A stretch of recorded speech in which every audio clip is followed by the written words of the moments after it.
ರಾಮ ರಾಮ ರಾಮೇತಿ ರಮೇ ರಾಮೇ ಮನೋರಮೆ ಸಹಸ್ರನಾಮ ತತ್ತುಲ್ಯಂ ರಾಮನಾಮ ವರಾನನೆ.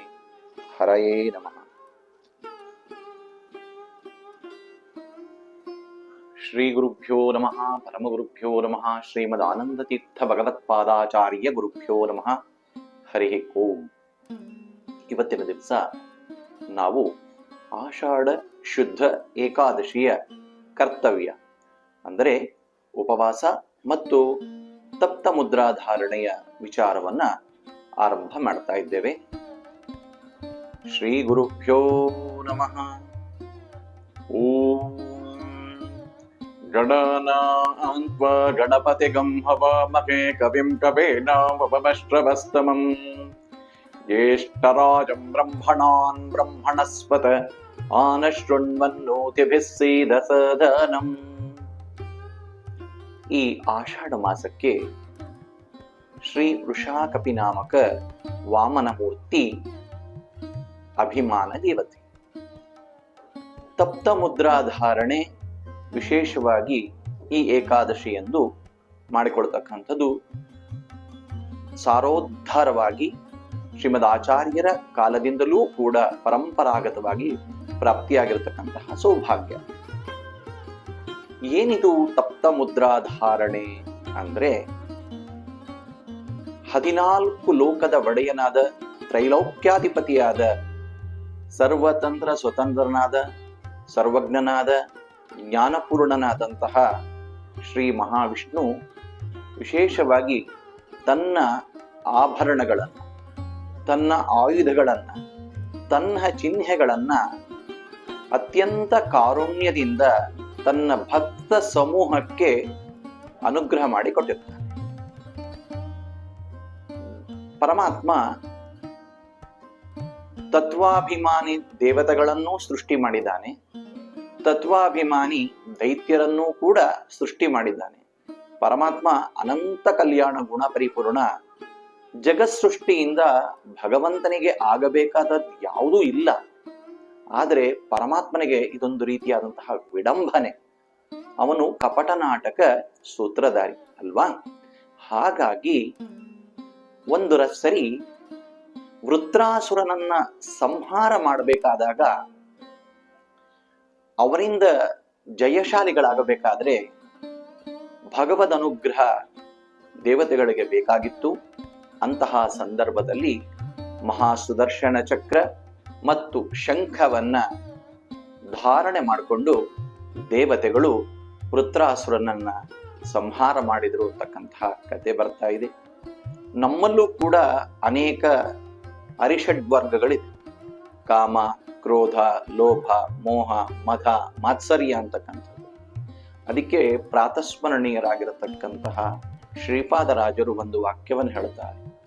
ಒಂದು ಮೂಲಕ್ಕೆ 6 ಹುಲಿ ಬಂದು ಕವಿದಿದೆ, ಬಂಧನ ಬಿಡಿಸಯ್ಯ ತಂದೆ ಗೋವಿಂದ, ದುರಿತ ಗಜ ಪಂಚಾನನ ನರಹರಿಗೆ ದೇವರ ದೇವ ಕಾಯೋ ಗೋವಿಂದ, ಕಾಯೋ ಗೋವಿಂದ.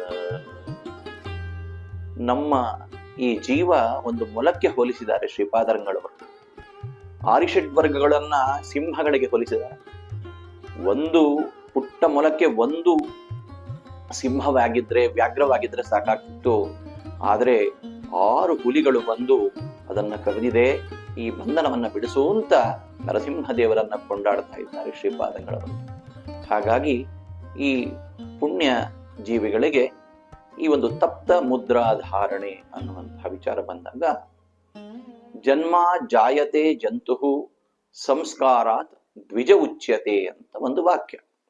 ಹಾಗಾಗಿ ಹುಟ್ಟುವಾಗ ನಾವು ಸಂಸ್ಕಾರ ರಹಿತರಾಗಿ ಹುಟ್ಟಿರುತ್ತೇವೆ. ಅದಾದ್ಮೇಲೆ ಗೋಪಿ ಚಂದನ, ಮುದ್ರಾಧಾರಣೆ ಮತ್ತೆ ಶ್ರೀಗಂಧ, ಅವರವರ ಅನುಷ್ಠಾನಕ್ಕೆ ಬೇಕಾಗಿರತಕ್ಕಂತಹ ಚಂದನ ವಿಭೂತಿಗಳನ್ನ ಧಾರಣೆಯನ್ನ ಮಾಡಿಕೊಂಡು ನಾವು ಭಗವದ್ ಭಕ್ತರು ಅಂತ ಹೆಮ್ಮೆಯಿಂದ ಕೊಂಡಾಡಬೇಕಂತೆ ಭಗವಂತನನ್ನ. ಲಲಾಟ ಶೂನ್ಯನಾಗಿದ್ರೆ ಅವನಿಗೆ ಆ ಲಲಾಟ ಶೂನ್ಯನಾದವನನ್ನು ನೋಡಿದರೆ ಸಾಕು ಸ್ಮಶಾನ ದರ್ಶನ ಅಂತ ಹೇಳ್ತಾರೆ. ಲಲಾಟ ಶೂನ್ಯ ಯಾವ ಕಾಲಕ್ಕೂ ಆಗಿರಬಾರದು. ಆ ಭಗವಂತನನ್ನ ನಾಮಸ್ಮರಣೆ ನಾಲಿಗೆಯಲ್ಲಿ ಇರಬೇಕು, ಹೊಟ್ಟೆಯಲ್ಲಿ ಪರಮಾತ್ಮನ ನೈವೇದ್ಯ ಇರಬೇಕು, ಮತ್ತು ವಿಶೇಷವಾಗಿ ಅವನ ಲಾಂಛನಗಳನ್ನ ಹಣೆಯ ಮೇಲೆ ಧರಿಸ್ಕೊಂಡು ಮೆರಿಬೇಕು. ಅದಕ್ಕೆ ಇಲ್ಲಿ ಒಂದು ದಾಸರಾಯರು ಹೇಳುತ್ತಾರೆ, ಪದುಮನಾಭನ ಚಿಹ್ನೆಯನ್ನು ಧರಿಸಿಕೊಂಡು ಮೆರೆಗಿರೋ ಯಮನ ಭಟರು ಕಂಡು ಅಡಗಿ ಪೋಪರೋ. ಕೃಷ್ಣ ಕೃಷ್ಣ ಕೃಷ್ಣ ಎಂದು 3 ಬಾರಿ ನೆನೆಯಿರೋ. ಅತ್ಯಂತ ಪ್ರೀತಿಯಿಂದ, ವಾತ್ಸಲ್ಯದಿಂದ, ಭಕ್ತಿಯಿಂದ ಪರಮಾತ್ಮನ ಲಾಂಛನಗಳನ್ನ, ಚಿಹ್ನೆಗಳನ್ನ ನಾವು ಧರಿಸ್ಕೋಬೇಕಂತೆ. ಆಗ ಯಮಭಟರು ಪಾಶವನ್ನು ಹಿಡ್ಕೊಂಡು ಬರೋದಿಲ್ಲ. ವಿಷ್ಣು ದೂತರು ಹಸ್ತಲಾಗವನ್ನ ಕೊಟ್ಟು ನಮ್ಮನ್ನ ಮುಕ್ತಿ ಪಥಕ್ಕೆ ಕರ್ಕೊಂಡು ವೈಕುಂಠ ಪದವಿಗೆ ನಮ್ಮನ್ನ ಸೇರಿಸ್ತಾರೆ. ಏನು ಮುಕ್ತಿ ಅಂದ್ರೆ ಸಮಾಧಾನಕರವಾಗಿರ್ತಕ್ಕಂತಹ ಮತ್ತೆ ಸಂತೋಷ, ಸಂಪತ್ತು, ಸಮೃದ್ಧಿಯಿಂದ ಕೂಡಿರುವಂತಹ ಭಗವಂತನ ದರ್ಶನದಿಂದ ಆನಂದ ಅತಿಶಯವಾಗ್ತಕ್ಕಂಥದ್ದೇ ಮುಕ್ತಿ. ಅಲ್ಲಿ ಯಾವ ಸಂಕಷ್ಟಗಳೂ ಕೂಡ ಎದುರಾಗುವುದಿಲ್ಲ. ಯಾಕಂದ್ರೆ ಕಿಮಲಭ್ಯಂ ಭಗವತಿ ಪ್ರಸನ್ನೇ ಶ್ರೀನಿಕೇತನೆ. ಶ್ರೀನಿಕೇತನ ಆಗಿರತಕ್ಕಂಥವು ನಮಗೆ ಪರಮಾನುಗ್ರಹವನ್ನ ಮಾಡ್ತಾನೆ. ಅವನ ಅನುಗ್ರಹದಿಂದ ಸರ್ವವೂ ಕೂಡ ಲಭ್ಯವಾಗಿರುತ್ತೆ. ಮನಸ್ಸಿನಲ್ಲಿ ನಾವು ಏನು ಅನ್ಕೊಳ್ತೀವೋ ಅದನ್ನ ಅನ್ಕೊಳ್ಳಕ್ಕೆ ಪೂರ್ವದಲ್ಲೇ ಭಗವಂತ ಅದನ್ನು ಒದಗಿಸಿಕೊಟ್ಟಿರ್ತಾನೆ. ಅವರವರ ಯೋಗ್ಯತಾನುಸಾರವಾಗಿ ಕೊಟ್ಟಿರ್ತಾನೆ.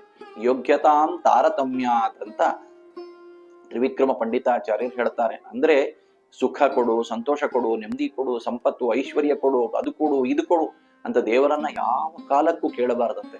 ಪರಮಾತ್ಮ ನಿನ್ನ ಪಾದ ಕಮಲಗಳಲ್ಲಿ ನಮಗೆ ನಿಷ್ಕಲ್ಮಶವಾಗಿರತಕ್ಕಂತಹ ಭಕ್ತಿಯನ್ನು ಕೊಡು ಅಂತ ಹೇಳಿ ನಾವನ್ನ ಕೇಳಬೇಕಂತೆ.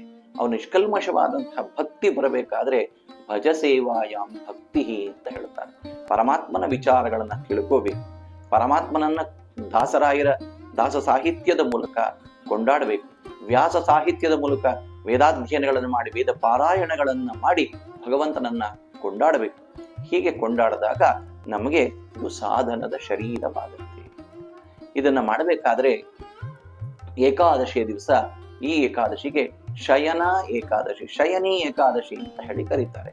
ಅಂದ್ರೆ ಭಗವಂತ ಗ್ರೀಷ್ಮ ಋತು ಮತ್ತೆ ವರ್ಷ ಋತು, ಅದಾದ ನಂತರದಲ್ಲಿ ನಮಗೆ ಮುಂದೆ ಬರ್ತಕ್ಕಂತಹ ಈ ಆಶ್ವೀನ ಮಾಸದಲ್ಲಿ ಬರುವ ಶರದ್ ಋತು, ಈ ಋತುಗಳಲ್ಲಿ ಮಳೆಗಾಲ, ಗಾಳಿಯ ಕಾಲ.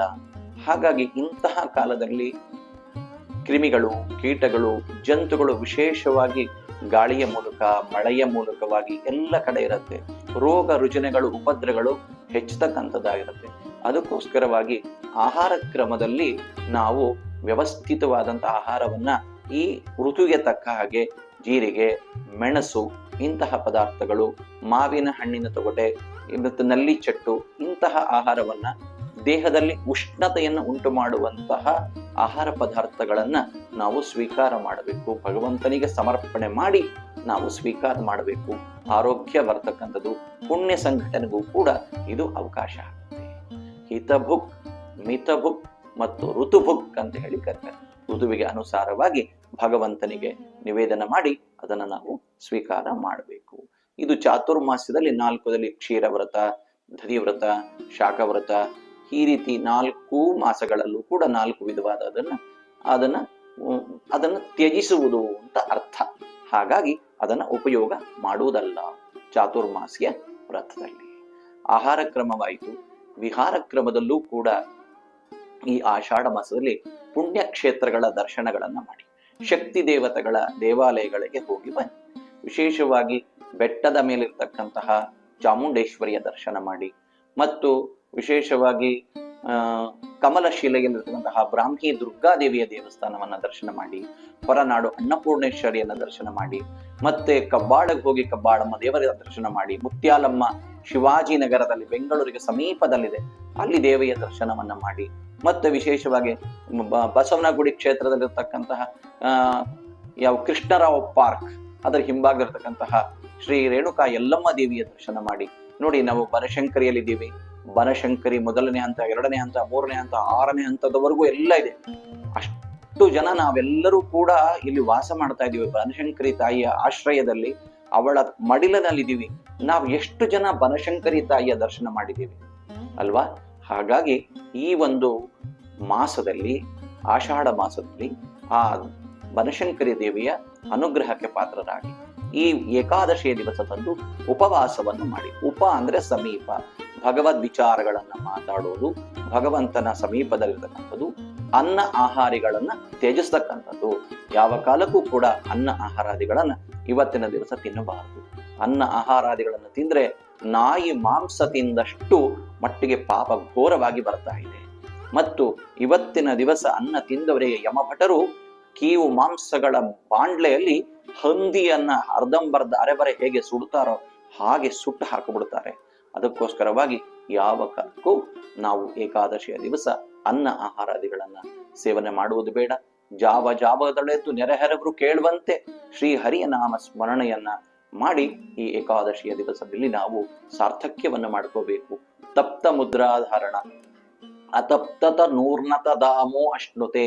ನಮ್ಮ ದೇಹಕ್ಕೆ ಇಡಾನಾಡಿ, ಪಿಂಗಳನಾಡಿ, ಸುಷುಮ್ನ ನಾಡಿ ಅಂತಕ್ಕಂತಹ 3 ನಾಡಿಗಳೇ ಪ್ರಧಾನ ನಾಡಿಗಳು.